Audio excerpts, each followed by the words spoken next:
They say power corrupts. But what if power doesn't just corrupt? What if it demands something far more deliberate? What if ascending to the heights of influence, wealth, and control requires more than ambition and luck? What if it requires sacrifice? Not the sacrifice of comfort or time. Something older.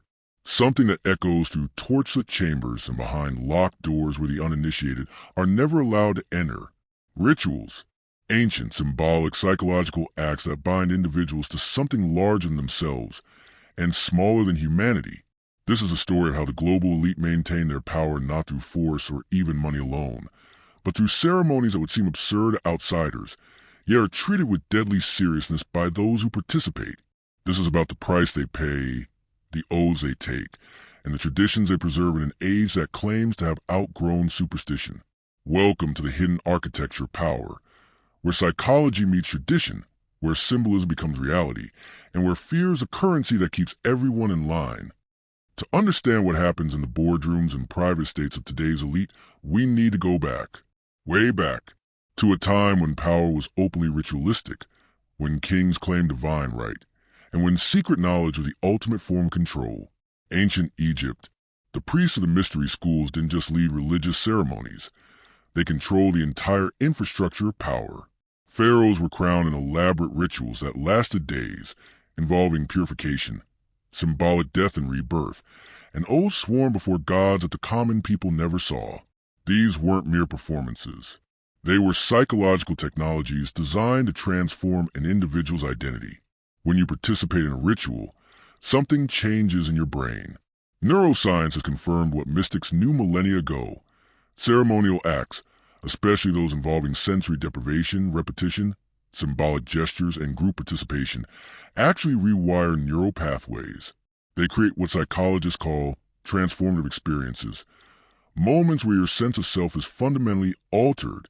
The mystery schools of Greece, the Eleusinian mysteries, the Orphic traditions, required initiates to undergo experiences so profound that speaking of them to outsiders was punishable by death. Not because the knowledge itself was dangerous, but because the experience couldn't be transmitted through words. It had to be lived, and once lived, it bound you to a community of fellow initiates who shared something the rest of humanity could never understand. This is the first principle of elite rituals. Exclusivity creates loyalty. Move forward to medieval Europe. The Knights Templar, one of history's most powerful organizations, maintained their cohesion through initiation ceremonies that involved symbolic kisses, oaths of poverty and obedience, and rituals that scandalized their enemies. Were they worshipping demons, as their accusers claimed? Probably not. But they were definitely doing something that made them feel separate from ordinary Christians, something that bonded them more tightly than any contract could. The Freemasons codified this principle into a system that spread across the globe. Their lodges required elaborate initiation rites, blindfolds, symbolic ropes, stage dramas of death and resurrection. Why? Because shared secrets create impenetrable bonds. When you've been vulnerable together, when you participated in something that would look ridiculous or even disturbing to outsiders, you're tied to your fellow participants in ways that rational self-interest alone could never achieve.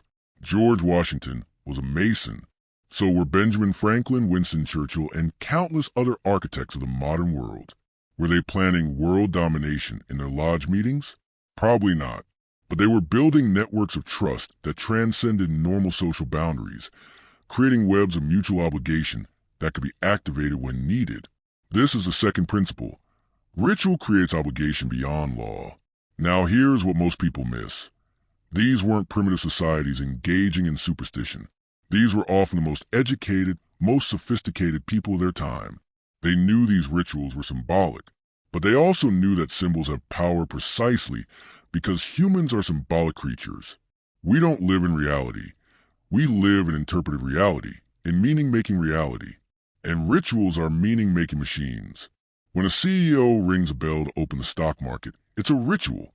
When a president places their hand on a Bible and recites an oath, it's a ritual. When graduates throw caps into the air, it's a ritual. We accept these as normal because they're public and their symbolism is transparent. But what about the rituals that aren't public? What about the ceremonies that the most powerful people on earth participate in away from cameras, away from the judgment of the masses who might not understand. Those rituals still exist. They've adapted, evolved, and in some ways become even more sophisticated, because the people performing them understand something fundamental. You can't maintain power over long periods through coercion alone. You need belief. You need identity. You need a sense of being special, chosen, different from the ordinary run of humanity. And nothing creates that sense quite like a well-designed ritual. Let's talk about Bohemian Grove. Every summer, in a redwood forest north of San Francisco, approximately 2,000 of the world's most powerful men gather for 2 weeks. Presidents, prime ministers, corporate titans, media moguls, military leaders. No women are allowed. No electronics. No outsiders. Just the members and their carefully vetted guests. What happens there? They perform a ceremony called the cremation of care. Participants, wearing hooded robes, gather around a giant concrete owl, a 40-foot statue representing wisdom or, in some interpretations, Moloch, an ancient deity associated with child sacrifice. They conduct a ritual where an effigy symbolizing care or worry is burned, accompanied by elaborate staging, music, and pageantry. When this was first revealed to the public through leaked footage and testimonies, the reaction was predictable. Conspiracy theories exploded. Satanic rituals. Human sacrifice. Devil worship. But here's what's actually more disturbing than any satanic conspiracy. These people, among the most rational, data-driven, scientifically minded individuals on the planet, choose to spend their precious leisure time participating in a mock druidic ceremony in front of a giant owl. Why? Because it works. Not in a magical sense. In a psychological sense. These rituals serve multiple functions that are crucial to maintaining elite cohesion. First, boundary maintenance. By requiring participation in something that would seem absurd or disturbing to outsiders, you create a clear division between the initiated and the uninitiated. If you're willing to stand in robes and chant before a giant owl, you've proven you're committed to the group. You've paid an admission price in the currency of dignity. Second, vulnerability bonding. When powerful people do something that could be embarrassing or damaging if revealed, they create mutual vulnerability. Everyone has something on everyone else. This isn't blackmail in the traditional sense. It's mutual insurance. No one can expose the group without exposing themselves. Third, identity transformation. When you participate in ritual, especially repeated ritual, you begin to internalize the identity it represents. You're not just a businessman anymore. You're a member of an ancient tradition. You're part of something that transcends quarterly earnings and election cycles. But Bohemian Grove is just the most visible example. Let's look at how ritual pervades elite institutions in ways most people never recognize. Consider Skull and Bones at Yale University. Founded in 1832, the secret society has produced 3 presidents, countless senators, Supreme Court justices, and CIA operatives. Their initiation ritual, revealed through various exposés, involves lying in a coffin while recounting your sexual history, kissing a skull believed to be Geronimo's, and taking new names that fellow members will use for life. Absurd? Absolutely. Effective? Undeniably. Because 20 years later, when a Skull and Bones member from the class of 2000 encounters a member from the class of 1985 in a position of power, there's an instant connection. They've shared an experience so bizarre, so intimate, so specific that it creates a bond stronger than friendship. They owe each other something ineffable but real. This is how power networks are built. Not through conspiracy and smoke-filled rooms, but through shared experiences that create tribal loyalty stronger than ideology, stronger than national allegiance, stronger than almost anything except perhaps family. And even then, look at elite boarding schools. Phillips Exeter, Eton, Little Rosie, the hazing, the traditions, the peculiar rituals that outsiders find either charming or disturbing, the secret societies within those schools, the ceremonies that mark transitions from one grade to another. These aren't bugs in the system. They're features. They're designed to create a sense of being part of a select group, of having gone through something that marks you as different. Corporate culture has adopted these principles with remarkable sophistication. Google's elaborate hiring process isn't just about finding qualified candidates. It's a ritual of belonging. The multiple rounds of interviews, The famous questions designed to test lateral thinking, the careful cultural fit assessments. By the time you're hired, you've been initiated. You've proven you're one of them. McKinsey, Goldman Sachs, elite law firms, they all have variations of the same pattern. Brutal work hours aren't just about productivity. They're about sacrifice.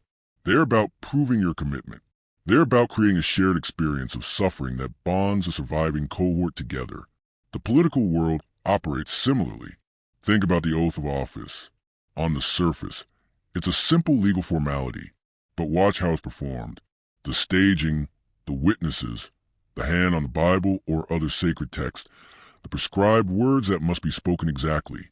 This is ritual, and it transforms the person speaking it, not through magic, but through the weight of witness commitment, through the psychological power of public transformation. Intelligence agencies take this further. The clearance process for top-secret classifications involves not just background checks but psychological evaluations, polygraph tests that ask deeply personal questions, and understand that you are now bound by oaths that supersede normal morality. You can lie to your family. You can deceive your friends, because you've been initiated into something larger, something more important. When whistleblowers emerge from these systems, they often describe the psychological difficulty not just of risking prosecution, but of violating the oath. Even when they believe the institution is acting wrongly, breaking that ritual commitment creates genuine psychological distress. This is a power of ritual. It reaches deeper than logic. Now, let's talk about the Davos World Economic Forum. Every January, the global elite converge on a Swiss mountain town. On the surface, it's a conference. But look closer at the structure. The concentric circles of access, public events, closed sessions, private dinners, and the innermost gatherings that don't appear on any schedule. The badges that indicate your level, determining which rooms you can enter, which people you can approach. This is medieval court hierarchy translated into modern form.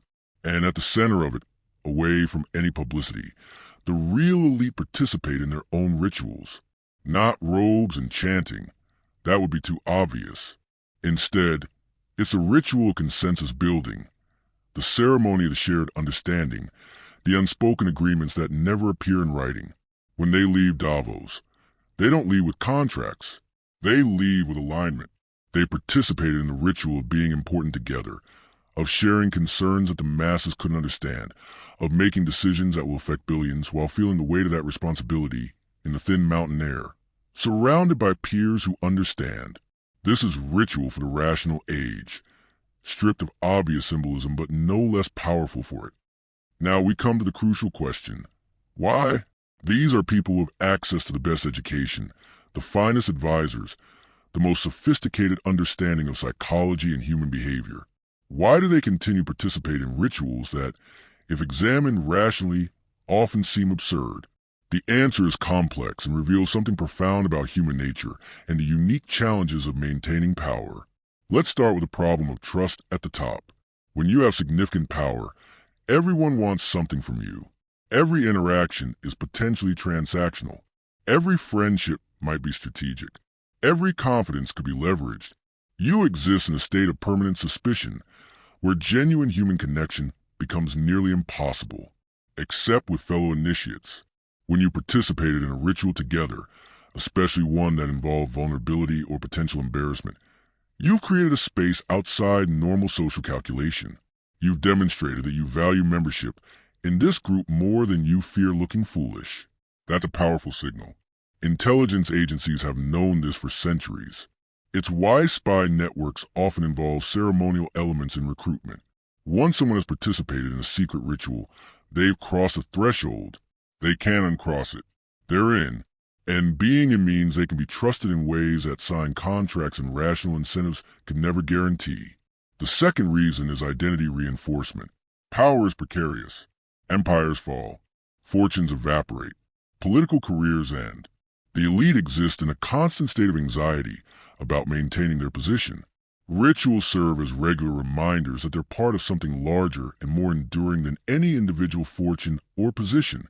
When a new member is inducted into an elite society, they're not just joining an organization. They're connecting to a lineage. This ritual was performed by so-and-so in 1950 and by so-and-so in 1920, and it connects back to traditions that are centuries or even millennia old.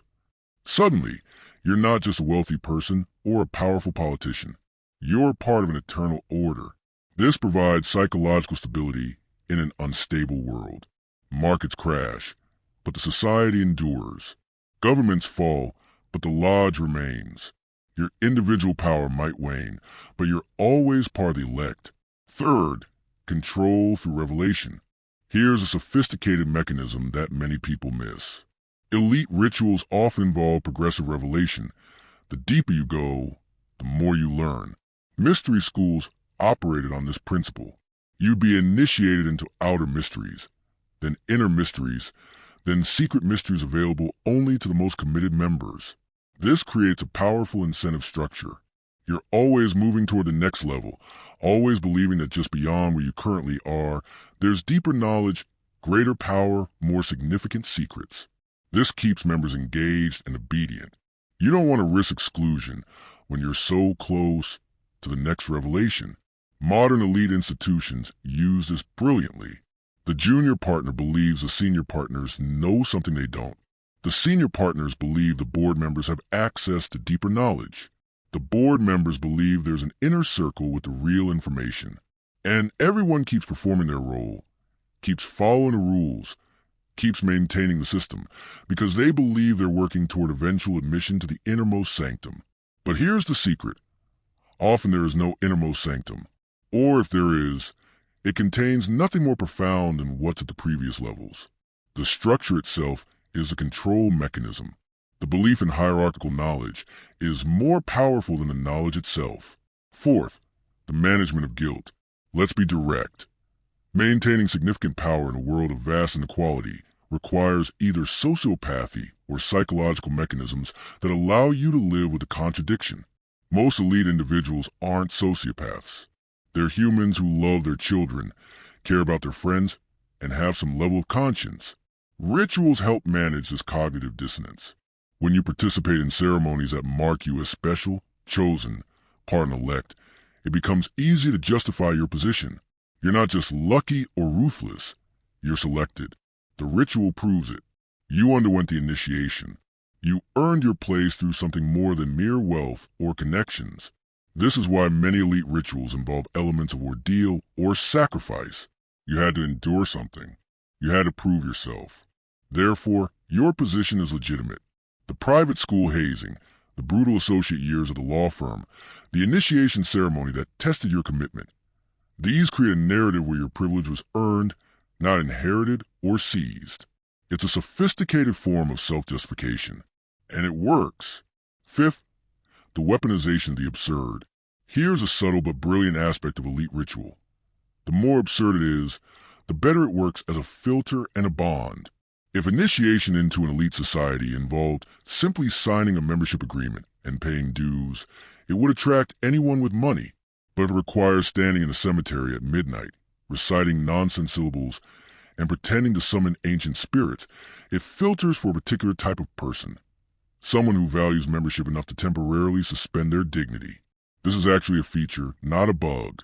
Secret societies deliberately incorporate absurd elements because they're testing something crucial. Are you willing to look ridiculous to be one of us? If yes, then you're truly committed. If no, then you don't value membership highly enough. The absurdity also serves another function. It makes the whole thing harder to expose. If a member were to reveal the rituals, they'd have to describe themselves participating in something that sounds insane. This creates a natural barrier to exposure. You're not just breaking an oath. You're admitting you stood around in robes chanting a now. Most people, when faced with that choice, stay silent. Sixth, the creation of altered states. Modern neuroscience has revealed something that mystics always knew. Ritual can induce altered states of consciousness that feel profound and meaningful regardless of the ritual's content. The combination of repetitive actions, unusual settings, sensory manipulation, darkness, candlelight, incense chanting, and emotional intensity creates genuine neurological changes. Your brain releases different chemicals. Your sense of self becomes more fluid. You feel connected to something larger than yourself. These aren't fake experiences. They're real neurological events, and they're powerful. People who undergo intense ritual experiences often describe them as among the most meaningful moments of their lives, even if they logically recognize the ritual's constructed nature. Elite rituals are designed by people who understand this. The robes aren't just for show. They create anonymity and uniformity, dissolving individual identity. The candlelight isn't just atmospheric. It engages different neural pathways in electric light. The prescribed movements and words aren't just tradition. They're hypnotic techniques that bypass rational analysis. When a ritual is well designed, participants experience genuine transcendence. And that experience bonds them to the practice and to each other in ways that survive any amount of subsequent rational analysis. Seventh, the maintenance of hierarchy. Every healthy power structure requires clear hierarchies that everyone accepts as legitimate. But in modern democratic societies, explicit hierarchy is uncomfortable. We're supposed to believe in equality, merit, opportunity for all. Rituals provide a solution. They create informal hierarchies that feel natural and earned rather than imposed. The person who's been through more initiations, who knows more rituals, who's been admitted to inner circles, they have obvious seniority that doesn't need to be justified through titles or wealth. They simply know more. They've been deeper. They're further along the path. This creates a self-regulating system where younger members defer to older members not because of explicit commands, but because of ritualized authority. The older member has been where you're going. They've survived ordeals you haven't faced yet. Their guidance feels legitimate because it's earned through shared experience, not merely claimed through position. Eighth, the control of ambition. Here's a paradox. Elite institutions need ambitious people, but unbridled ambition is dangerous to stable hierarchies. Rituals solve this by creating progressive levels of initiation, by requiring patience and obedience to advance, by making the path to power involve submission to tradition. Rituals channel ambition into acceptable forms. You can't seize power in a ritual system. You can only earn it by following prescribed path. The most ambitious person still has to wait their turn, perform the required ceremonies, demonstrate their commitment over time. This prevents the constant coup attempts and backstabbing that would otherwise characterize elite institutions. Look at how the Catholic Church maintained stability for centuries. Through ritualized advancement, you couldn't just declare yourself pope. You had to move through the hierarchy: priest, bishop, cardinal. Each level required ceremonies, oaths, demonstrations of orthodoxy. By the time you reached the top, you've been so thoroughly shaped by the system that you were unlikely to threaten it. Modern elite institutions operate similarly, just with different symbolism. Finally, the perpetuation of mystery.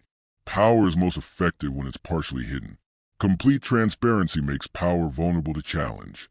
But obvious secrecy invites rebellion. The solution is strategic mystery. Rituals are perfect for this. They hint at deeper knowledge without fully revealing it. They suggest profound truths without explicitly stating them. They create an aura of significance that can't be easily punctured because it's never quite clear what the significance is. When outsiders see footage of robed figures performing ceremonies, they fill in the blanks with their own fears and fantasies. Satanism, world domination, ancient evil, and while the reality is usually more mundane, the mystery serves the elite's purposes better than the truth would. Because the truth is often banal. These are humans using psychological tools to maintain group cohesion and personal identity in the face of the unique pressures of power. But that truth isn't scary. Mystery is scarier. And fear, even irrational fear, is a form of power. So far, I've been relatively measured in describing elite rituals as primarily psychological tools. But we need to address the uncomfortable question. What happens when rituals stop being merely symbolic? History provides disturbing answers. The Aztec elite performed human sacrifices. The Roman emperors engaged in practices that still horrify us. Medieval nobility participated in witch hunts and torture. Were these just symbolic rituals that got out of hand, or was something darker at play? Here's the uncomfortable truth. When you create a system where people believe they're fundamentally different from ordinary humans, where they're above normal moral constraints, where their power depends on maintaining separation from the masses, then the line between symbolic sacrifice and literal sacrifice can blur. I'm not suggesting that modern elites are committing mass murder in secret ceremonies, but I am suggesting that ritual systems designed to create moral distance between the elite and everyone else can facilitate moral atrocities. Consider the well-documented case of Jeffrey Epstein. His island wasn't just a place for criminal activity. It was ritualized. The temple structure, the specific routines, the initiation of powerful people into illegal acts. This wasn't just about satisfying desires. It was about creating bonds through shared transgression, about using ritual to normalize the abnormal. When you participated in something forbidden together, you're bound together in a specific way. You can't expose others without exposing yourself. And the more forbidden the act, the stronger the bond. This is ritual at its darkest, using transgression itself as a bonding mechanism. Throughout history, elite societies have occasionally been accused of this. The Knights Templar were accused of obscene rituals.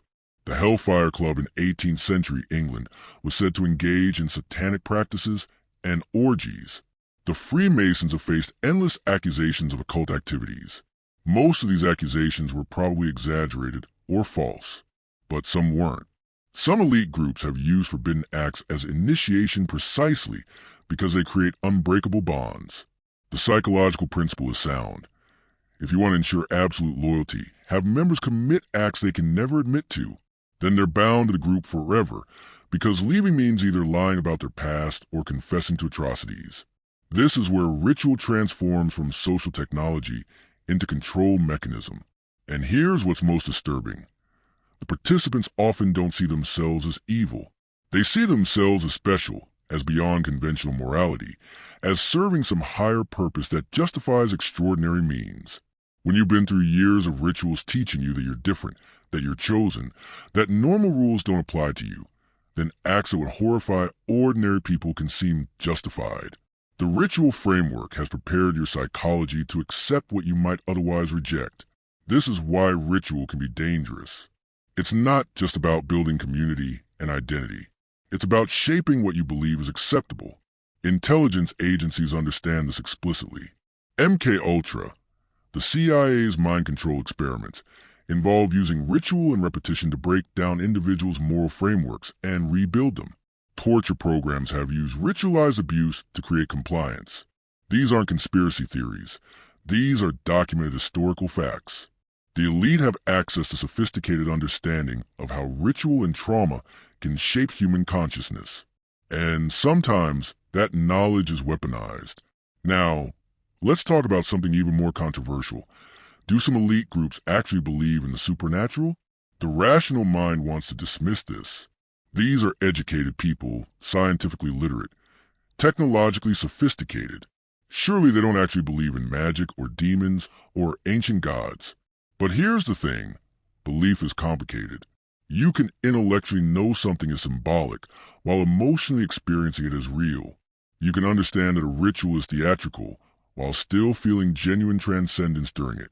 You can recognize that spirits aren't literal entities while treating them as useful psychological constructs. Some elite practitioners of ritual magic, and they do exist in surprising numbers, would describe it not as supernatural but as applied psychology. They're not summoning demons. They're accessing archetypal forces in their own unconscious. They're not performing magic. They're using ritual to focus intention and activate neural pathways that normal consciousness can't easily access. But functionally, this distinction might not matter. If you perform rituals designed to invoke entities, and you experience those entities as real during the ritual, and you make decisions based on what those entities seem to communicate, then for all practical purposes, you believe. And power often attracts people who are comfortable with ambiguity, who can hold contradictory beliefs simultaneously, who can be both rational and mystical depending on the context. Look at the number of elite figures who consult astrologers, employ feng shui masters, or follow numerological principles in business decisions. Ronald and Nancy Reagan famously consulted astrologers on major decisions. Countless CEOs have admitted to using various forms of divination or ritual to guide choices. Are they deluded? Maybe. Or maybe they've discovered that decision-making under uncertainty benefits from frameworks that access intuition in ways that pure logic can't. Maybe ritual provides what psychologists call decision hygiene, a way of stepping outside your normal thought patterns to gain new perspectives. The danger comes when ritual becomes prescriptive rather than descriptive, when instead of using ritual to access intuition, you start believing the ritual reveals objective truth, when you start making decisions that harm others because the ritual told you to. And this has happened. Religious violence throughout history has often been ritualized violence. The genocide in Rwanda involved ritual elements. Terrorist groups use ritual to prepare members for suicide attacks. When ritual convinces you that you're acting on behalf of forces larger than yourself, it can overcome normal human reluctance to harm others. So when we think about elite rituals, we need to hold two thoughts simultaneously. They're mostly psychological tools for group cohesion, but they're also potentially frameworks for justifying atrocity. The question isn't whether elite groups perform rituals. They clearly do. The question is, what prevents those rituals from sliding into justification for harmful acts? The answer, historically, has been not much. Accountability is the only real safeguard. When elite groups operate in complete secrecy, with no outside oversight, no transparency, no accountability, then ritual can facilitate any behavior the group decides is justified. This is why secret societies are genuinely concerning, not because they're necessarily doing evil things, but because the structure itself removes the normal social constraints that prevent evil things. Let's shift perspective now. Instead of observing from outside, let's try to understand what these rituals feel like from inside. Because judging without understanding is easy. Understanding requires empathy, even for people whose behavior we might find disturbing.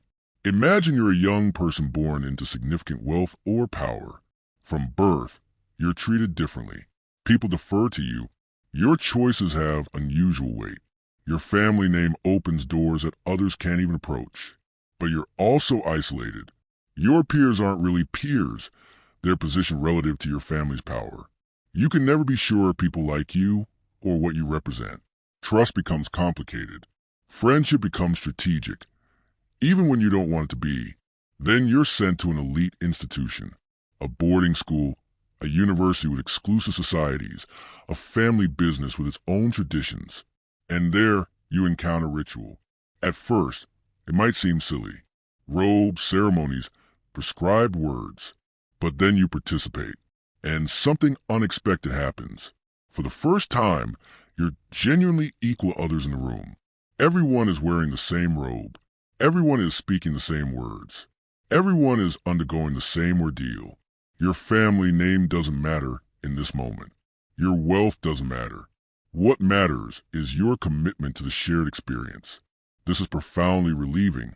For once, you're not being evaluated based on your external markers of status. You're being evaluated based on your willingness to participate, to be vulnerable, to share something authentic with others who are equally vulnerable. And the ritual creates a space where that vulnerability is safe. Because everyone in the room has agreed to the same rules, taken the same oaths, accepted the same boundaries. Within this ritual space, trust is possible in a way it isn't in the outside world. So you continue. You advance through degrees or levels. Each one requires something of you: memorization, performance, demonstration, commitment. And each one brings you closer to others who've made the same journey. Years later, when you're in a position of genuine power, you remember those experiences.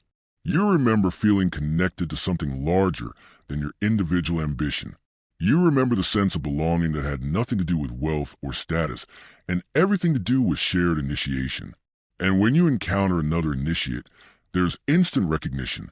You've both been through the same transformation.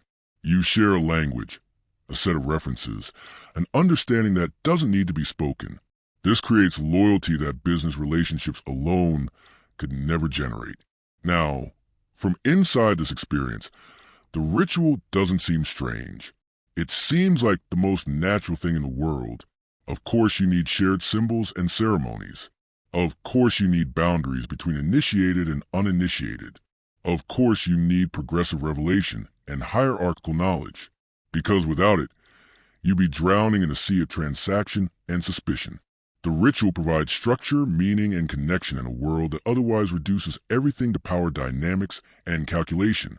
But here's where it gets complicated. This same framework that provides meaning can also provide justification. Let's say your initiated group needs to make a decision that will harm outsiders. Maybe it's a business deal that will devastate a community. Maybe it's a political policy that will benefit the elite at the expense of the masses. Maybe it's something darker. Within the ritual framework, this decision can be framed not as selfishness or cruelty, but as necessity. We're the guardians of the system. We understand things the uninitiated can't. We have to make hard choices for the greater good. This is the burden of our position. The ritual has already established that you're different, that you have access to knowledge others don't, that you're part of something larger than individual morality. So when the group decides something that would otherwise seem wrong, the ritual framework makes it feel right. This is how good people participate in bad systems, not because they're evil, but because they've been psychologically prepared by ritual to accept that their group's decisions are legitimate, even when those decisions harm others. From inside, it doesn't feel like corruption. It feels like responsibility. It doesn't feel like conspiracy. It feels like burden of leadership. The ritual has done its work. It's created a psychological framework where elite interests feel like universal interests, where maintaining power feels like maintaining order, where excluding others feels like protecting sacred knowledge. And because you've been through the initiations, because you've earned your place through ritual ordeal, because you've sacrificed your ego and your privacy and your comfort to join this group, questioning it feels like betraying everything you become. This is the true price of power, not what you pay to get it, but what you become to keep it. We've traveled deep into the ritualized world of the global elite.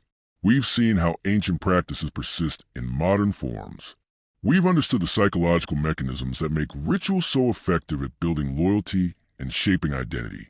We've glimpsed the darker possibilities when ritual facilitates transgression.